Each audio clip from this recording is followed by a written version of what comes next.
एखादी वस्तू पहिल्यांदा बनवली तर खूप छान बनते आणि दुसऱ्यांदा बनवली तर ते बिघडून जाते. तर यशवीचं इकडं पोट बिघडलं होतं, तर तिलाच खाण्यासाठी मी इकडे साबुदाण्याची खिचडी बनवायला घेतली होती.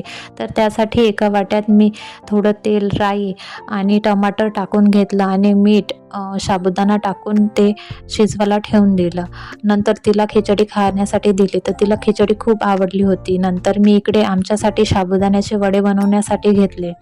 तर 3-4 वडे पहिल्यांदा बनवले तर ते खूप छान बनले वड्यांसारखे. पण दुसऱ्यांदा मी ते वडे टाकले तर ते वडे पूर्णपणे तेलामध्ये फुटून गेले होते. माहीत नाही काय झालं होतं. तर पहिल्या वेळेस मी वडे बनवले होते तर खूप छान झाले होते, म्हणून मी दुसऱ्यांदा पण ट्राय केले तर ते भजे होऊन गेले.